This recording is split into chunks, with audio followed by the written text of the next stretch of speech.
using the parlays against one another, right, and being able to get a little bit of juice consig, I found to be a little interesting. Believe me, all the rhombuses and parallelograms are constantly trying to search and find out those things every day. It's one of the battles that you know, as you expand the menu, you encounter new battles. Game time decisions, only on SportsGrid. How fragile are these guys? It's amazing. They're supposed to be the greatest athletes in the world, and yet they can't walk and chew gum at the same time without getting hurt, for goodness sakes. That Trout injury really is a bummer, too, because people thought he was going to have a big year. And I look, I don't feel bad for the Angels. I don't like Mike Trout in Anaheim. I thought he should have left when his contract was up. In-game live, prime time, only on SportsGrid.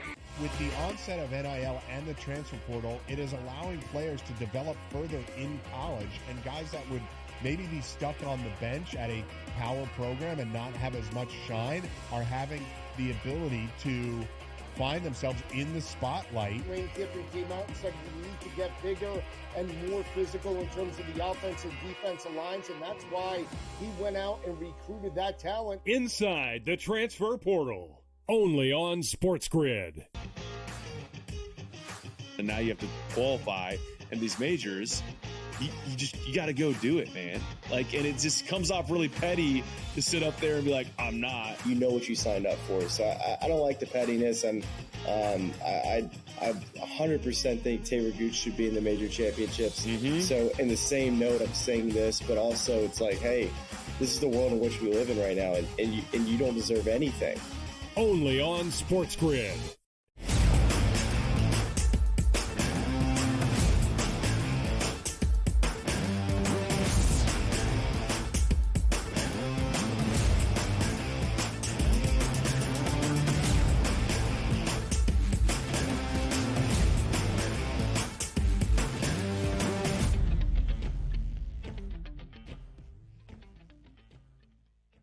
A new week starts right here, right now, live on this Monday on the early line on SportsGrid and all across the SportsGrid network. That includes sportsgrid.com/watch, where you can find your favorite destination to consume everything all across the grid. He is Donnie Rightside. I am Ben Stevens. We are here together for the next 3 hours up until 11 a.m. Eastern time to open up this new week. But we do so by looking back on a wild weekend in sports. Game 7s. Really the theme of a Sunday around the association in the NBA playoffs to claim the final two spots into the conference finals, both out east and in the Western Conference. A recap of what we saw, a setting of the stage with a day off in the association before we reach the conference finals round. We had a lot of action on the ice in the Stanley Cup postseason. Another weekend as we inch closer to Memorial Day in Major League Baseball, and a major championship weekend as well on a Sunday in Louisville, Kentucky at Valhalla. So much to break down for you on this Monday.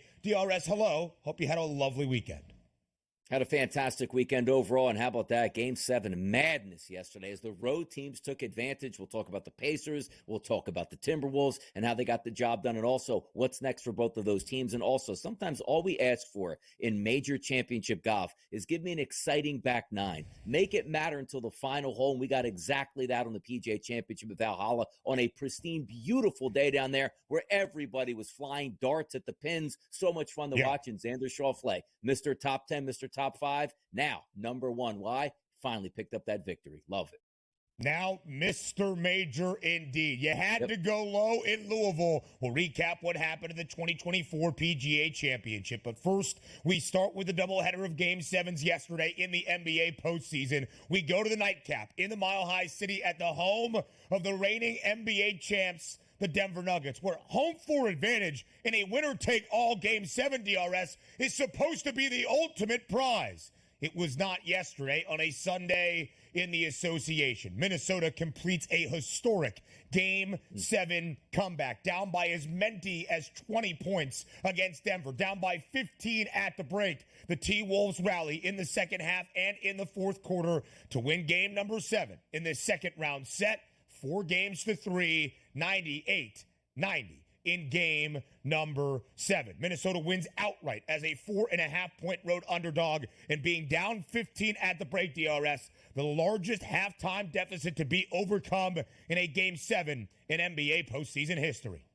What an absolute stunner. And if anybody was watching this game in the first half, it looked like it was just paint by numbers. Of course, we thought the Denver Nuggets in a game number 7 in elevation at home would handle their business. They're up 15 points at the break. They should be able to cruise in to the finals, the Western Conference Finals, and that wasn't the case. Unbelievable defense by the Minnesota Timberwolves and execution in the second half. If you would have told me that I'm going to get 35 points out of Jamal Murray and 34 to Nikola Jokic, this might have been a 35-point blowout. Not the case. Credit the Timberwolves, man. They hung in there, and how about 3 wins on the road in this playoff series? That's incredible.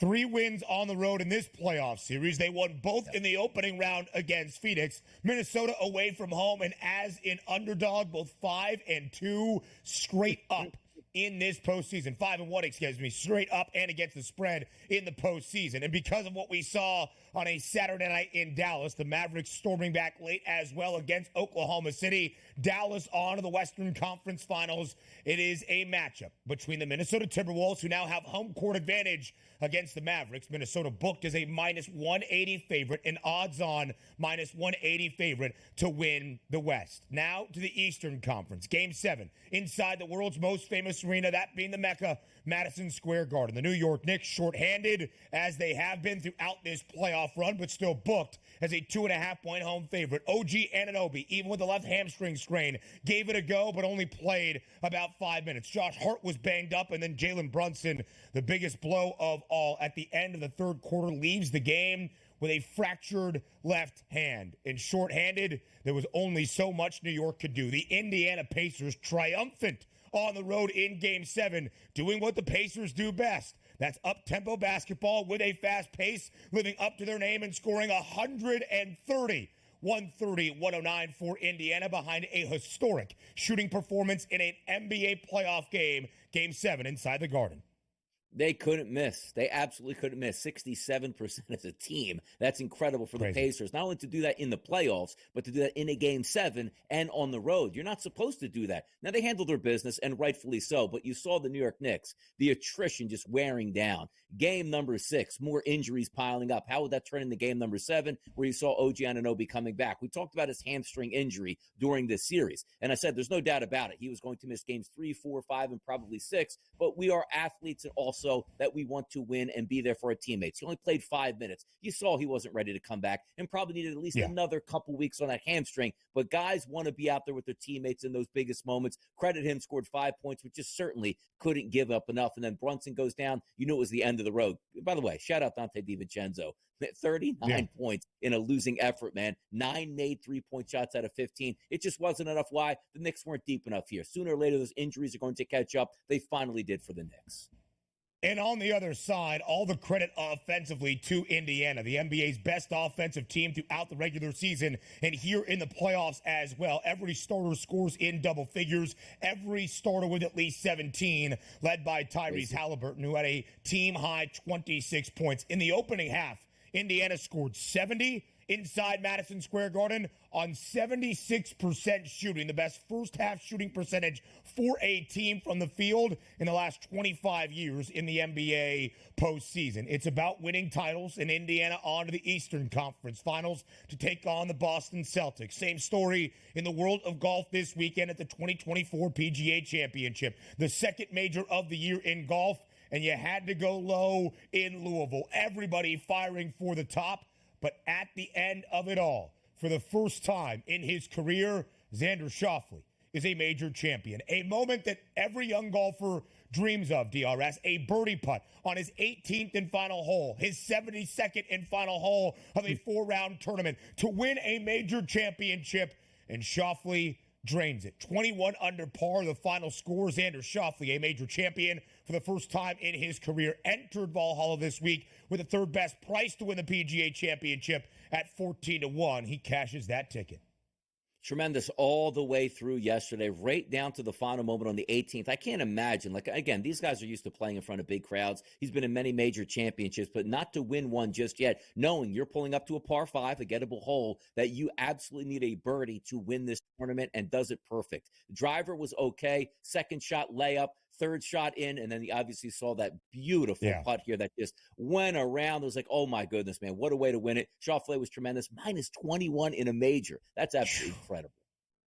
Minus 21, and guys behind him like Bryson DeChambeau, who made a Sunday run, and Victor Hovland firing low as well. Much more from the PGA Championship in our second hour. Some MLB news from the weekend. The Dodgers and Shohei Ohtani walk it off in the 10th yesterday. An RBI single that scored the game-winning run for Ohtani. The Dodgers take the final 3 of a 4-game set against the Reds, but no hotter team in the bigs right now, DRS, than the New York Yankees. A 7-2 victory over the Chicago White Sox. Make that 7 victories in a row for the Pinstripes. Getting pitching and hitting at the same time. Watch out, Philadelphia Phillies. There could be a new team trying to overtake the leaders in overall wins in Major League Baseball, but the Yanks look really good. The Phils 34 wins, the Yankees 33, the most in the American League. David Johnson, if you had him on your 2016 fantasy team, you remember the name. Longtime Arizona Cardinal announces his retirement from the National Football League. And in the other sort of football, DRS, across the pond, Man City makes it 4 straight Premier League titles. Came down to the final day. Man City knocks off West Ham 3-1 to outlast Arsenal at the top of the table. Yeah, and by the way, no playoffs in the EPL. I mean, what kind of sport is that, man? Nope. Ridiculous. You have a regular season and no postseason. You're missing the best part of everything. Come on, soccer. Get it together. It comes down to the final day, though, and it is very, very exciting in the Premiership. We go back to the NBA playoffs. Game 7 in Denver last night. Up next.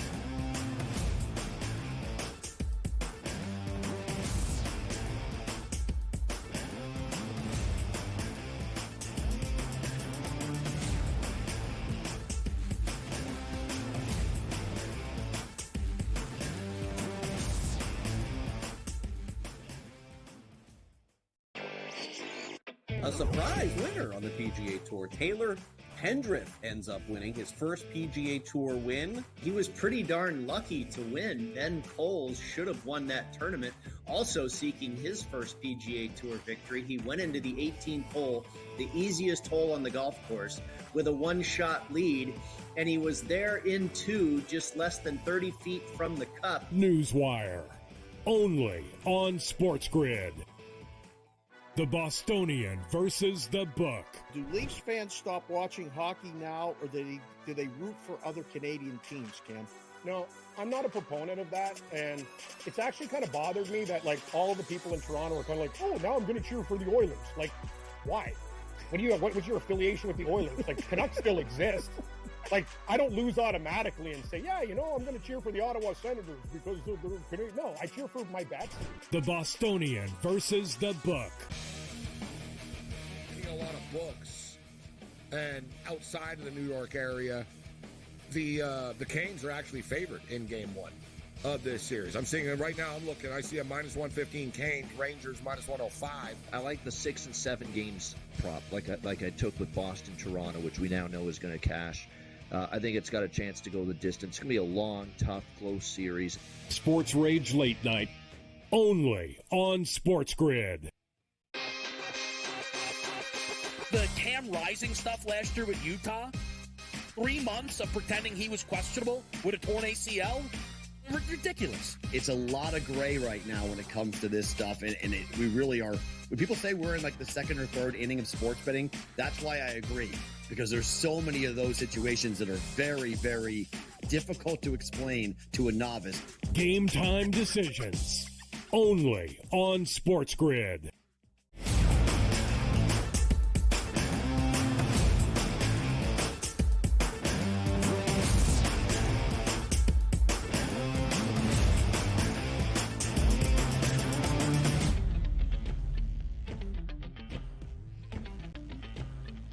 Live right here on this Monday on the early line on SportsGrid, looking back on a doubleheader of Game 7s yesterday in the NBA playoffs, where both teams had to go away from home and win on the road.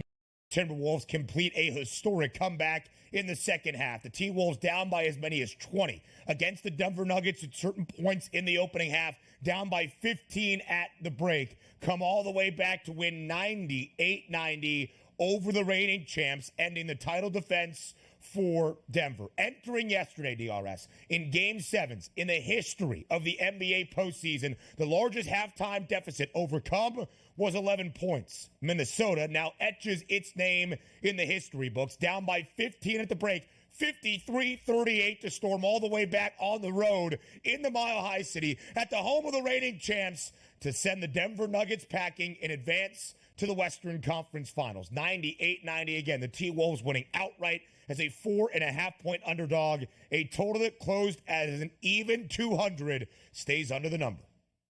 They were doing whatever they wanted. We're talking about the Denver Nuggets in the first half. You talk about bully ball. Jokic just absolutely playing bowling pins down on the low block, easily banging through Rudy Gobert. But you also take a look at the final numbers here. 34, 19, and 7. That's the number that Nikola Jokic had to end this game, and they lost that game. And you also look at Jamal Murray's 35 points. It's incredible because it looked like in watching the first half, it's like, this is what's supposed to happen here. This is a championship team on their home court for game number 7, just playing good basketball up 15. Then you take a look at that third quarter, 28-14. You saw that lead start to go away, but you're still like, you know what? Championship pedigree is going to be okay here. We're going to follow through. They scored 14 points in the third quarter, 23 in the third quarter, ended up losing by 8 points here. And the incredible part about this is when you have home court advantage. We've talked about this. Yeah. Look, it's tough to play in Boston. Why? Because Boston's a good basketball team. It might be tough to play Madison Square Garden because of the electric environment. But you also have an electric environment at Ball Arena in Denver, but also you play at elevation. It's the one true home court advantage that really nobody has in the NBA outside of Utah and also Denver, because you're supposed to be ready for that. You're supposed to get winded as the road team. You're not supposed to beat the reigning champions in their own building in a game number 7, particularly when you're down 15. I could have seen it here if you said, wow, what a first half by the Timberwolves, Ben. Throw up 15 points at the break. They got a shot at this, but they were down 15 at the break. It's like, this is a wrap. Yeah. Denver's moving on. Let's see if they can handle the Dallas Mavericks at this point. I loved what I saw of the Timberwolves,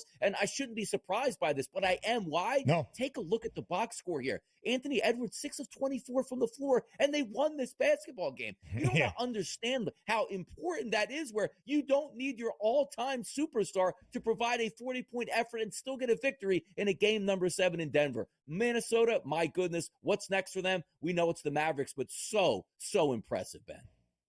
Ant ever the character after the game, looking at his own box score when he arrived at the post-game presser and said, man, I'm trash. 6 of 24, 2 of 10 from deep, but did hit a huge corner 3 late in the fourth quarter and let the Denver crowd know all about it. Karl Anthony Towns, 23 points, 12 boards. And DRS, Anthony Edwards was made fun of for a statement that he said during the All-Star break in Indianapolis when asked to compare to the Phoenix Suns, who at the time were the favorites to win the Western Conference. And he said, sure, they got KD, but we got Jaden McDaniels. And maybe he wasn't joking, because Jaden McDaniels ties Karl Anthony Towns for a team-high 23 points. The story of this series, Donnie, pretty easy to follow for one of the best defensive teams in the NBA all year long. All 4 wins for Minnesota.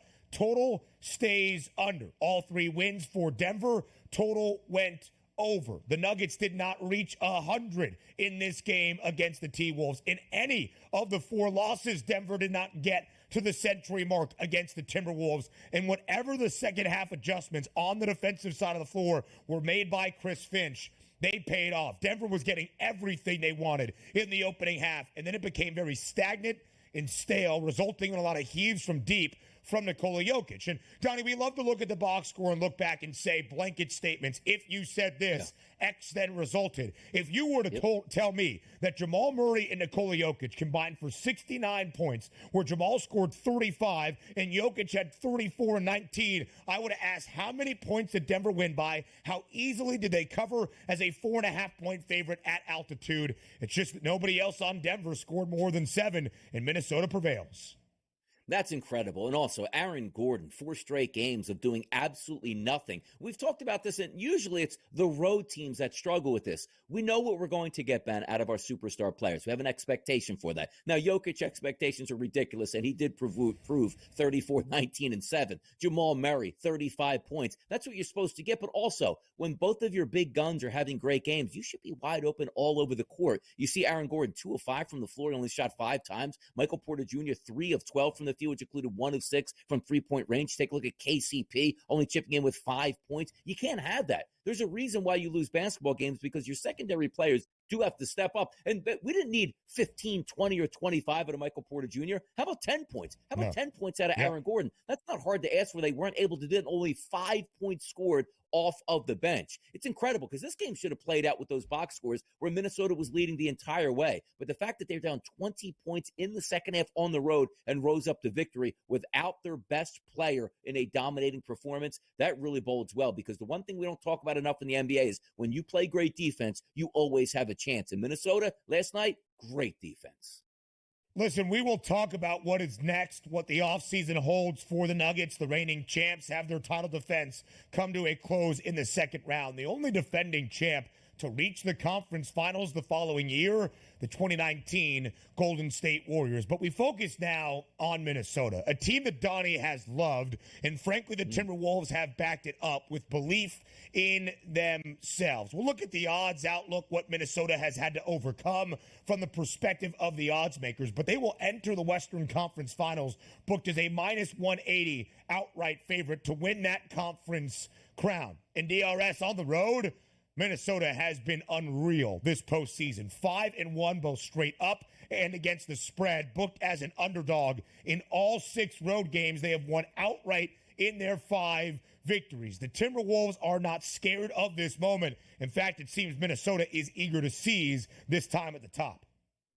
Absolutely, and I'm here for it. And you got a good matchup coming up next round, and they can get to the NBA Finals. How incredible would that be? They have the team. They have the defense, the superstar talent, and now the coaching to get it done. Wonderful performance. They're moving on. Can't wait to see the Western Conference Finals. Road Warriors in Minnesota. Road Warriors for Indiana as well. Next.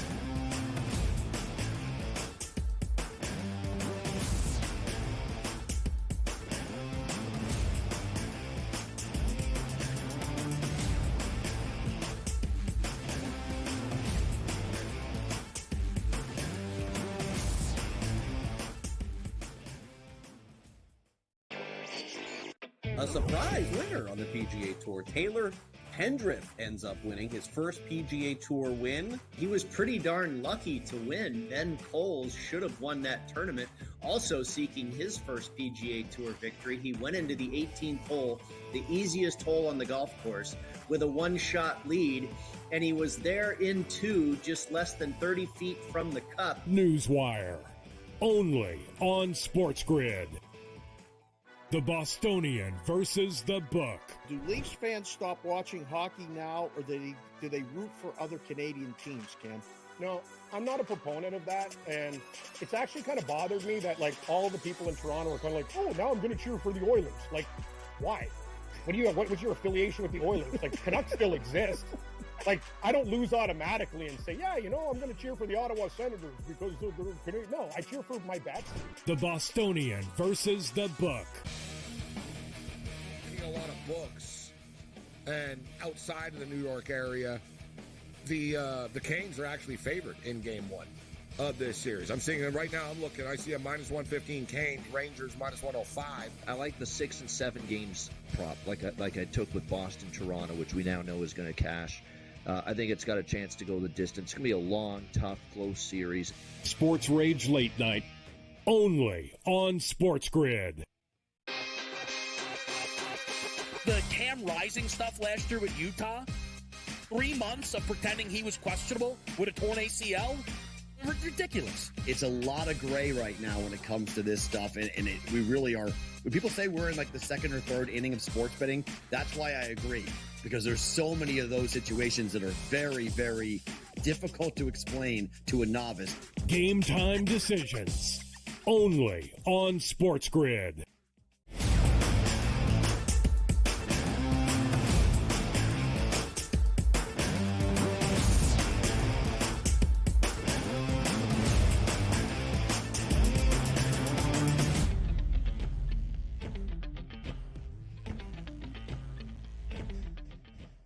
A Game 7 inside Madison Square Garden between the Pacers and the Knicks. It conjures up many images of NBA playoff history. Not 1994, but 2024. And in a series, DRS, where home floor advantage entering Sunday afternoon was paramount, all 6 games decided by the team that was on its own home floor, it seemed as though even shorthanded and banged up inside Madison Square Garden could be the deciding factor for New York. Except it wasn't. Indiana, behind a historic offensive performance in game number 7, goes on the road inside MSG and wins big, 130-109. The story for the Knicks, shorthanded and ultimately too banged up to win this game outright. But Indiana goes on the road, booked as an underdog, a 2.5-point dog, and puts up offensive numbers that will live on in the history books of NBA playoff floor. 130 points on the road in Madison Square Garden to win outright in game number 7. Just too much. I mean, Bogdanovich was down. Julius Randle was down. You saw Josh Hart with the rib injuries there. Mitchell Robinson. I mean, sooner or later, things are going to catch up to you. And they did. It was a valiant effort for the New York Knicks for even making it this far. But still in a game number 7, you expected greatness out of Brunson. The shame of it all, you might have gotten that in the fourth quarter if he had played, but did break his hand. Dante DiVincenzo, 41 minutes, shot 21 times, 8 of 10 from the free throw line, 9 of 15 from three-point range, just trying to keep them around. But it was apparent the better basketball team was the Pacers. Why? Their offensive support, because they were the healthy team coming into it. Look at the starting lineup as you try to break it down. You say, we just talked about the Denver Nuggets and what went wrong for them. 2 superstar players getting after it, but nobody helping out. Look at the starting lineup. Siakam, 20 points. Naismith, 19. Turner, 17. Nembhard, 20. Halliburton, 26 points. That's perfect. They were getting it from every single side here, which included 67% as a team from the floor in a game 7 on the road. Absolutely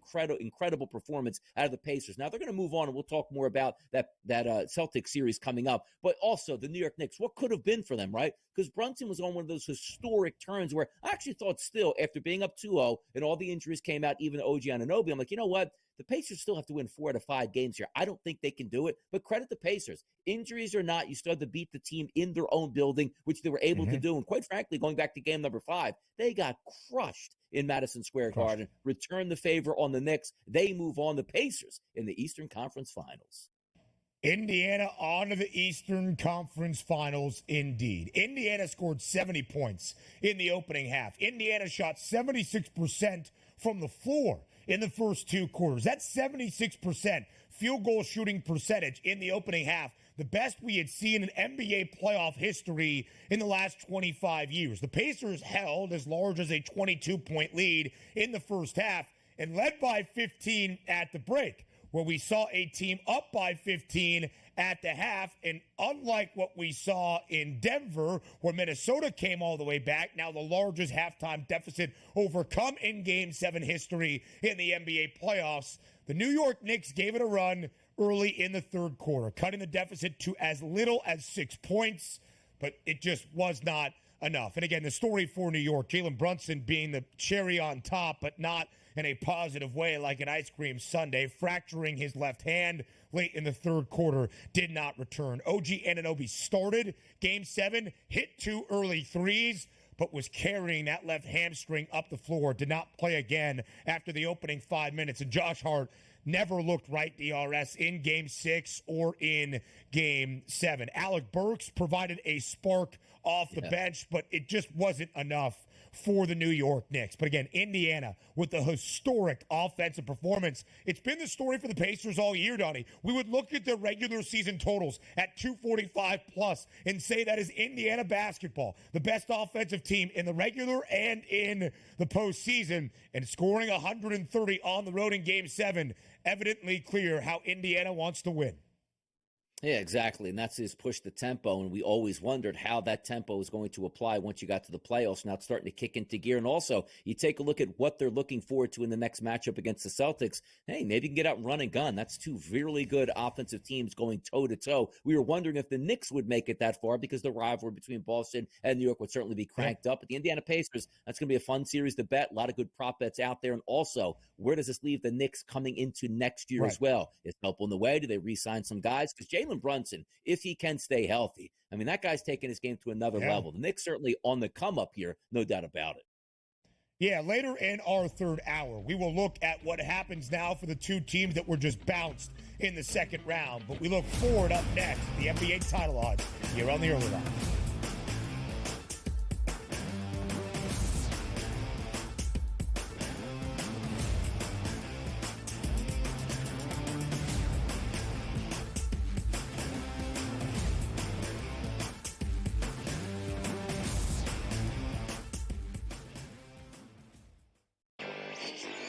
A surprise winner on the PGA Tour. Taylor Pendrith ends up winning his first PGA Tour win. He was pretty darn lucky to win. Ben Coles should have won that tournament.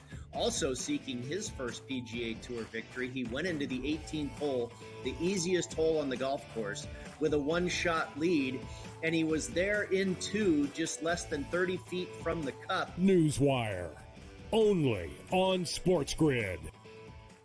The Bostonian versus the Book. Do Leafs fans stop watching hockey now, or do they root for other Canadian teams, Cam? No, I'm not a proponent of that, and it's actually kind of bothered me that, like, all the people in Toronto are kind of like, oh, now I'm going to cheer for the Oilers. Like, why? What was your affiliation with the Oilers? Like, Canucks still exist. Like, I don't lose automatically and say, yeah, I'm going to cheer for the Ottawa Senators because they're Canadian. No, I cheer for my bats. The Bostonian versus the Book. Seeing a lot of books, and outside of the New York area, the Canes are actually favored in Game 1 of this series. I'm seeing it right now. I'm looking. I see a minus 115 Canes, Rangers minus 105. I like the 6 and 7 games prop, like I took with Boston, Toronto, which we now know is going to cash. I think it's got a chance to go the distance. It's going to be a long, tough, close series.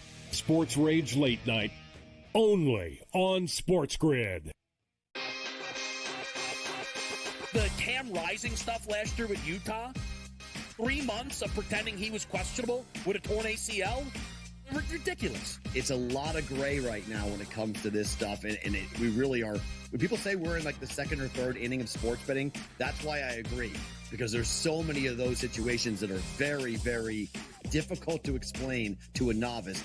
Game time decisions, only on SportsGrid.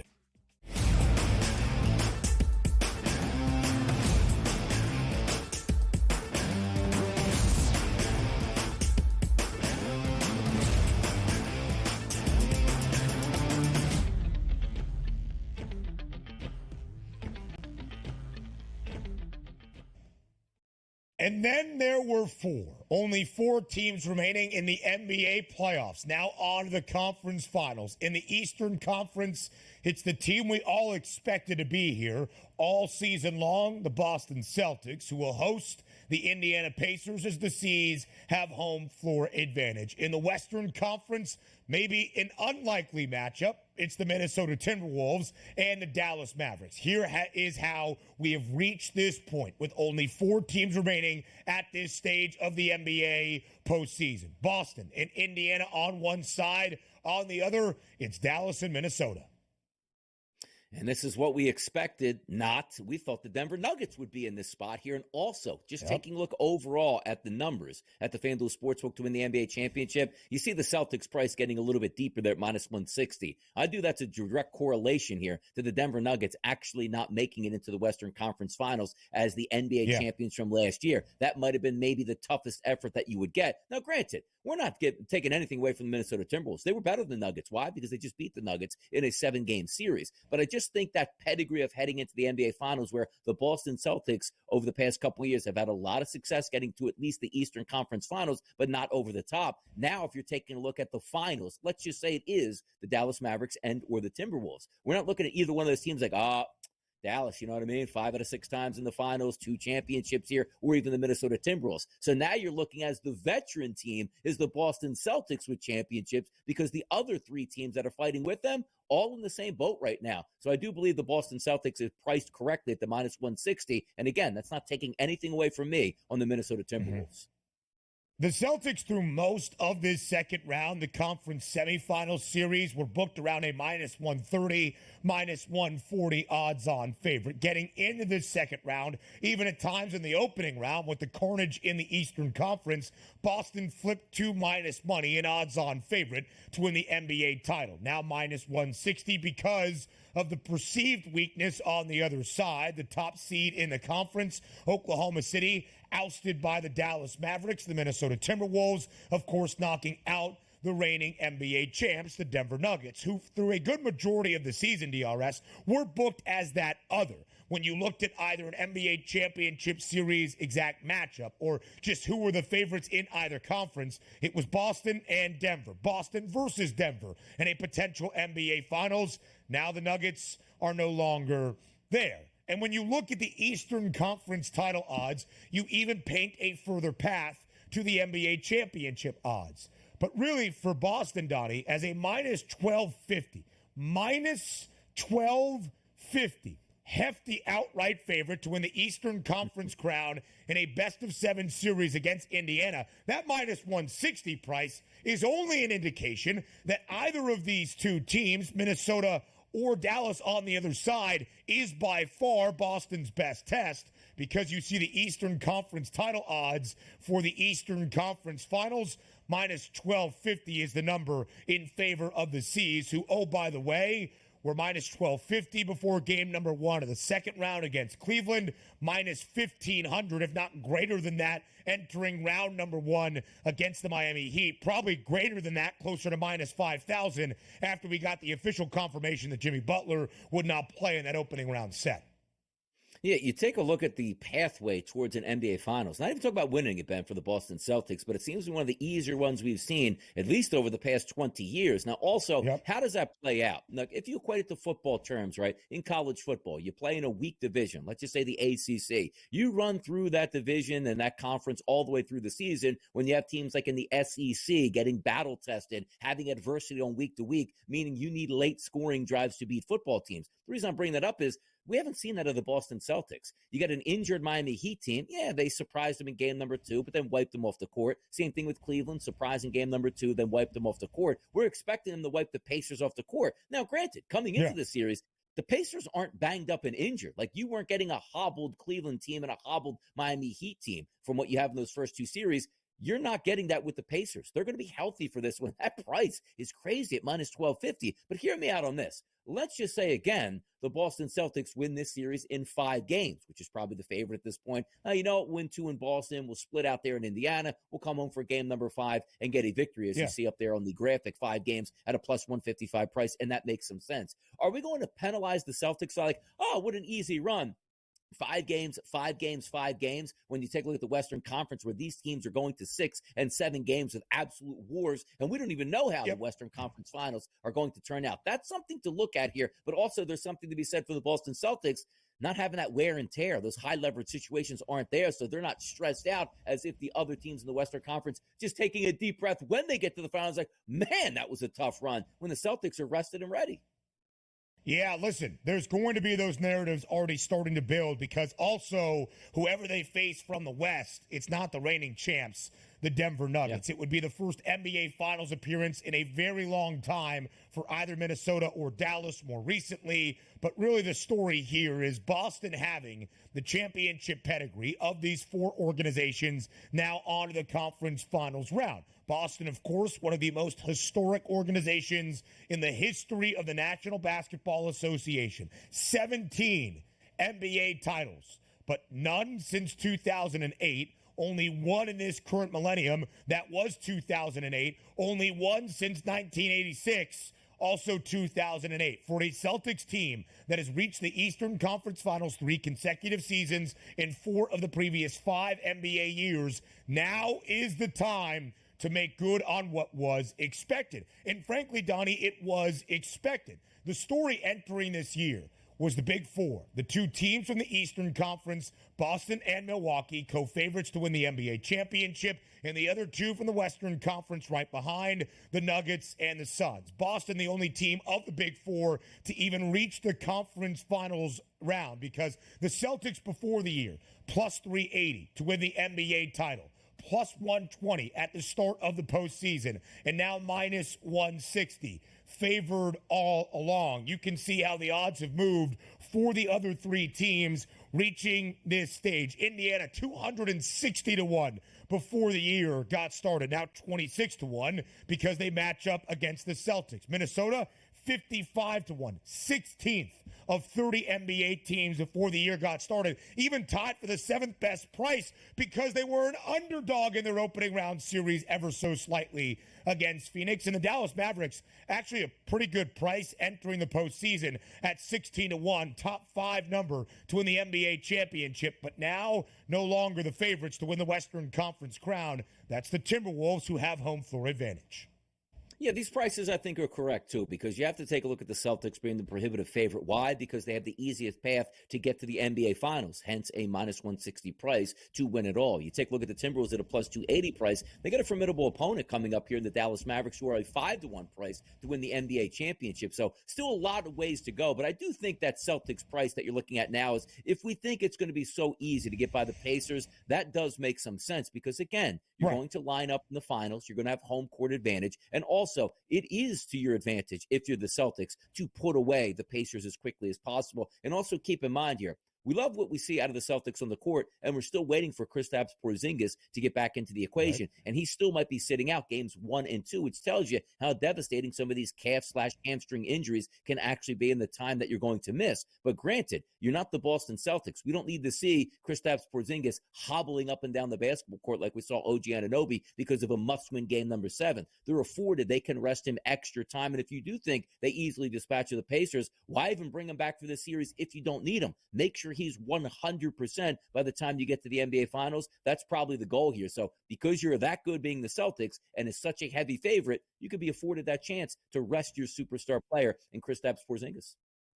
Boston, a 9.5-point favorite for game number 1 inside TD Garden tomorrow night. Game 1 in Minneapolis of the Western Conference Finals. The T-Wolves, a 4-point favorite on Wednesday night. Minnesota into the Western Conference Finals for the first time in 20 years, since 2004. Indiana into the Eastern Conference Finals for the first time since 2014. Major League Baseball recaps next.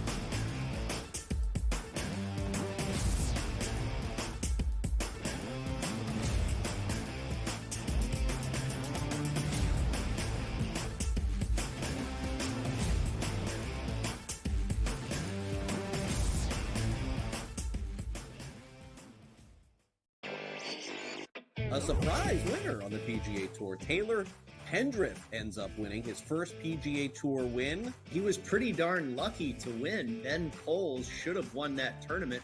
Also seeking his first PGA Tour victory, he went into the 18th hole, the easiest hole on the golf course, with a one-shot lead, and he was there in 2, just less than 30 feet from the cup. Newswire, only on SportsGrid. The Bostonian versus the Book. Do Leafs fans stop watching hockey now, or do they root for other Canadian teams, Cam? No, I'm not a proponent of that, and it's actually kind of bothered me that, like, all the people in Toronto are kind of like, oh, now I'm going to cheer for the Oilers. Like, why? What was your affiliation with the Oilers? Like, Canucks still exist. Like, I don't lose automatically and say, yeah, I'm going to cheer for the Ottawa Senators because they're Canadian. No, I cheer for my bets. The Bostonian versus the Book. A lot of books, and outside of the New York area, the Canes are actually favored in game 1 of this series. I'm seeing it right now. I'm looking. I see a minus 115 Canes, Rangers minus 105. I like the 6 and 7 games prop, like I took with Boston, Toronto, which we now know is going to cash. I think it's got a chance to go the distance. It's going to be a long, tough, close series. Sports Rage Late Night, only on SportsGrid. The Cam Rising stuff last year with Utah, 3 months of pretending he was questionable with a torn ACL. Ridiculous. It's a lot of gray right now when it comes to this stuff, and we really are. When people say we're in like the second or third inning of sports betting, that's why I agree, because there's so many of those situations that are very, very difficult to explain to a novice. Game time decisions, only on SportsGrid.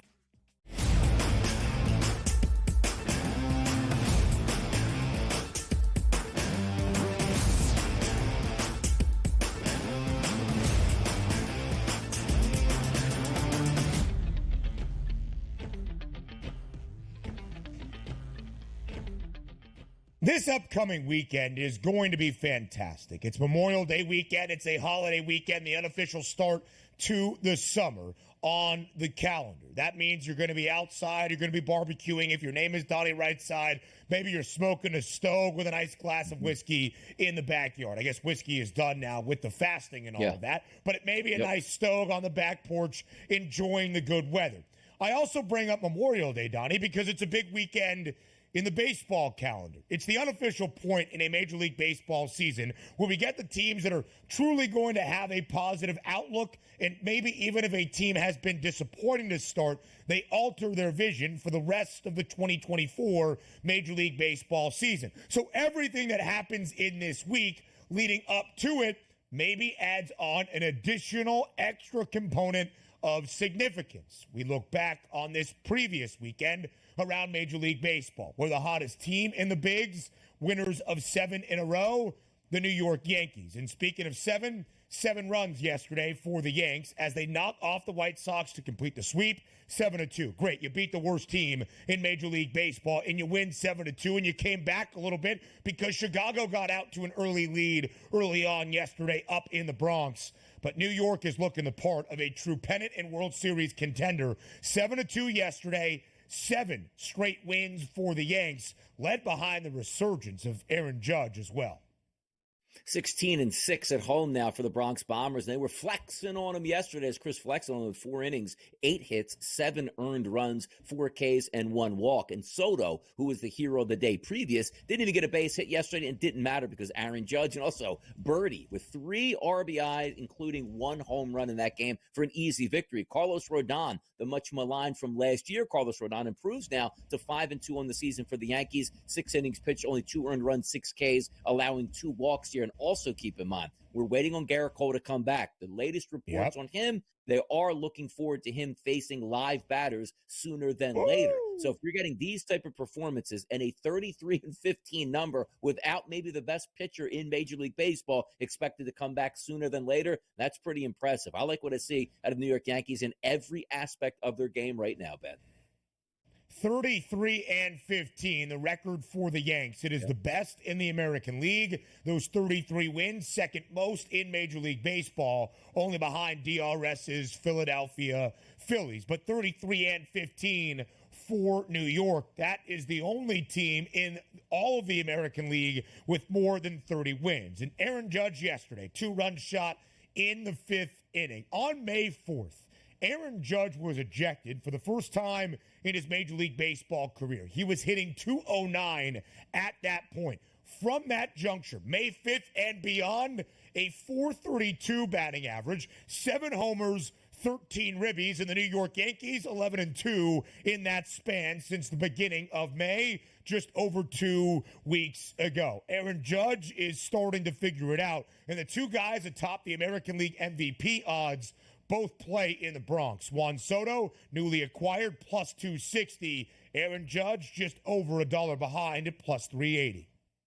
Yeah, Soto's been incredible here. And also, you take a look at a game where the New York Yankees scored 7 runs, but between Judge and Stanton, they went 1 for 8 combined. Now, granted, that 1 hit that you had for Aaron Judge was a home run with 2 RBI, but to get the point where you're starting to spread it around where not everybody in the lineup has to perform all at once and other guys can pick you up, it's a sign of the good times here for the New York Yankees. And also keep in mind, it's a big market team. Even though they are running in first place right now, they're going to add on at the trade deadline. We'll see what they can actually do. But I think maybe one of those big additions around the trade deadline will be like, hey, we got back Garrett Cole over midsummer here, hopefully within the next month. And that's as big as a trade as you can possibly make, specifically, Ben, if he's back in his Cy Young form. Again, best in the American League versus worst in all of MLB. That's the Chicago White Sox, only 14 wins to their name this year. So, of course, the Yankees were booked as a minus 335 money line favorite. They make good on that number. Two best records in the AL, both hail from the top of the American League East. That's New York in first, 33 wins, but not all that far behind the Baltimore Orioles, 29-15 for the O's after a 6-3 win yesterday at home in Camden against the Seattle Mariners. Baltimore takes the weekend set against the M's 2-1. They won the opening game of the series and game number 3, 6-3 yesterday. Baltimore nearly a $1.50 favorite on the money line yesterday. Total closed at 6 and a hook yesterday inside Camden. It does go over. Yeah, it does go over because Burns, by the way, who was tremendous yesterday, 6 innings pitched, 7 hits, 1 earned run. That's the sign of an ace, 4-2 on the season. It looks like, let me just see what his ERA dropped down to, 2.56. That's exactly what you signed up here for the Baltimore Orioles. But they still got 6 runs yesterday. By the way, Gunnar Henderson, 15 bombs from the leadoff position. And to me, look, I love the Phillies lineup. I think it's fantastic. The Yankees do have some exciting players in their lineup. But top to bottom, the Orioles just might have the best lineup in baseball with the combination of speed and power, particularly when you're getting your leadoff guy, very Schwarber-like in Gunnar Henderson, knocking baseballs left and right out of the ballpark. I'm really impressed by what I'm seeing for the Baltimore Orioles, and that offense certainly doesn't slow down. Gunnar Henderson turns 23 in June. But at this moment, he's got 15 home runs. He's got 31 RBIs, and he's batting .270 out of that leadoff spot for Baltimore. The O's certainly on pace, a team everybody was optimistic about entering the year. Baltimore does look the part. The Guardians, a big win yesterday in their weekend series against the Minnesota Twins to complete the sweep. Minnesota, what a streaky team. The Twins have now lost 6 in a row, but yesterday it was a walk-off in the land. The Guardians win 5-2 as a very slight home money line favorite, around minus 115. Will Brennan, the 3-run shot in the home half of the ninth to give the Cleveland Guardians the victory yesterday. Yeah, wacky finish to that game, too. A lot of bad base running, questionable base running decisions to have that sort of worked out in the Twins' favor to even get it into extra innings. But also, you're taking a look at the Twins, man. You're right about a streaky team. That was one of the better lineups in baseball with not a lot of names that you actually have known. Over the past 6 or 7 games, they've went completely into the tank against the Guardians and the Yankees here. That offense has to start to perform, or they're going to continue to sink and possibly get below 500. They had won 12 straight to end out April into early May. Now they have lost 6 in a row. The ebbs and flows of a long Major League Baseball season. Minnesota is still 2 games above 500. Cleveland's second most wins in the AL. 30 of them. More around MLB next.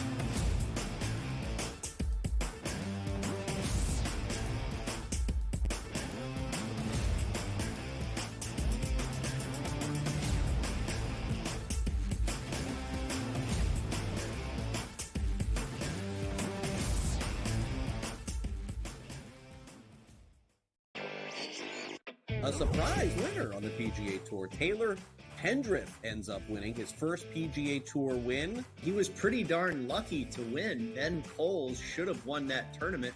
Also seeking his first PGA Tour victory, he went into the 18th hole, the easiest hole on the golf course, with a 1-shot lead, and he was there in 2, just less than 30 feet from the cup. Newswire, only on SportsGrid. The Bostonian versus the Book. Do Leafs fans stop watching hockey now, or do they root for other Canadian teams, Cam? No, I'm not a proponent of that, and it's actually kind of bothered me that, like, all the people in Toronto are kind of like, oh, now I'm going to cheer for the Oilers. Like, why? What was your affiliation with the Oilers? Like, Canucks still exist. Like, I don't lose automatically and say, yeah, I'm going to cheer for the Ottawa Senators because they're Canadian. No, I cheer for my bats.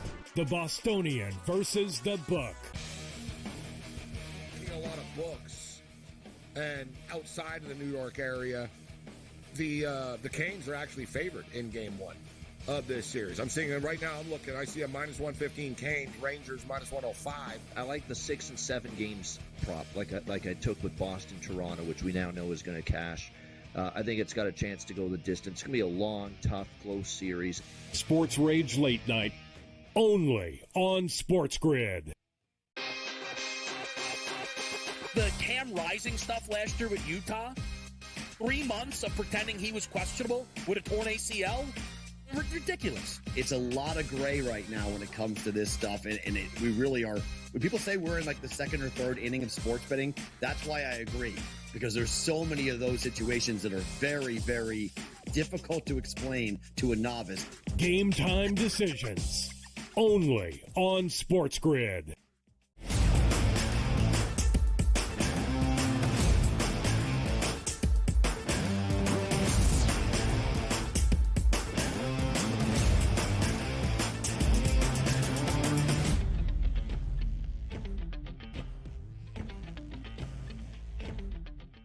Uh-oh, keep an eye on those bad guys in the American League. That would be the Houston Astros. Still a losing record at this moment, but the Stros starting to find their footing. They win yesterday in the series finale at home over Milwaukee, 9-4. Booked as a -142 home money line. Favorite a total of 8.5. Does sky over. Kyle Tucker is on an absolute heater this season. Even with some of the struggles for his teammates in the Astros overall, Tucker has not. 2 home runs yesterday, a 4 RBI performance. Houston wins the weekend set against the Milwaukee Brewers, who are still in first place in the National League Central. The Astros DRS have won 8 of their last 10, starting to play much better baseball with Memorial Day weekend on the horizon.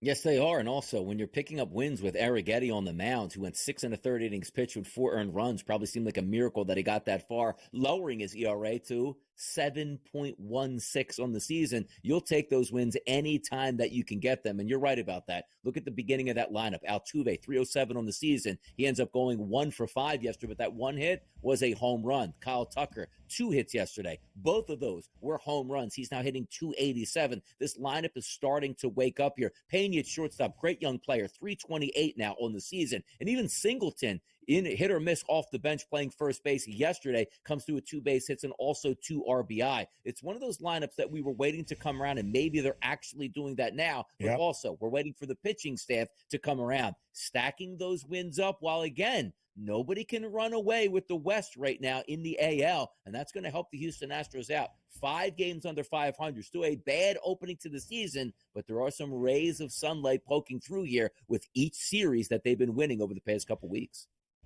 21-26. That is still Houston's record. When you look at their odds to win the American League, 7-1 right now, tied for 3rd best alongside Seattle. So the odds makers have been hesitant to move the numbers too much on the Stros, knowing it's a long Major League Baseball season. And now those odds makers looking a little bit more optimistically at Houston, because they only have the 2nd best price in the American League West at +175, only behind Seattle, because the Mariners are the only team in the AL West to have a winning record 3 games above 500.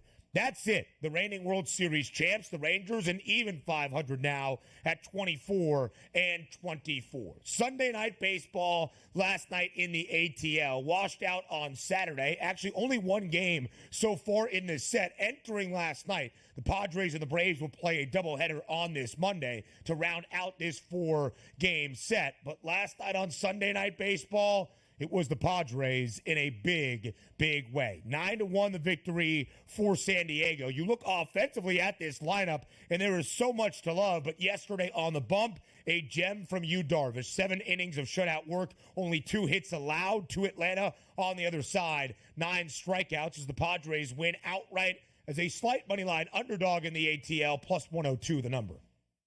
Yeah, not a good look for the Braves. They're certainly getting beat by 8 runs on Sunday Night Baseball, but also the key is not getting beat by 8 runs. It's only that you scored 1 run again yesterday. What happened to that potent Atlanta offense that opened the season for the first couple weeks? They've absolutely disappeared over the past month. Ronald Acuna Jr., one of those favorites to win the MVP, 242 on the season. Olsen at 222. Michael Harris II, 253. I mean, they're not getting very much out of that lineup all throughout, and it seems like they're not getting those starts because Marcell Ozuna has actually had a very good season at 323, but not even his bat can keep up right now and lift the Atlanta Braves as they're slipping. Look, they're still 26-16. That's a great record in baseball. But when you're trying to chase down the Philadelphia Phillies, where the Phillies are streaking and the Braves have now lost 3 straight with a doubleheader on deck today, that's a 5-game lead for the Phillies right now in the NL East, and we're not even through the month of May. A 5-game lead for the Phils, and yet Atlanta remains a minus 185 odds-on favorite. It is a 5-game deficit for the Braves behind the best team in Major League Baseball. That's Philadelphia. I can understand keeping the Braves as the odds-on favorites who have won the National League East 6 consecutive seasons. But at a certain point, 5 games is a lot. And the Phils have won 3 straight after they sweep the Nationals over the weekend as well, plating 11 yesterday in the series finale. 34 wins, DRS, for your Phils, the most in all of MLB.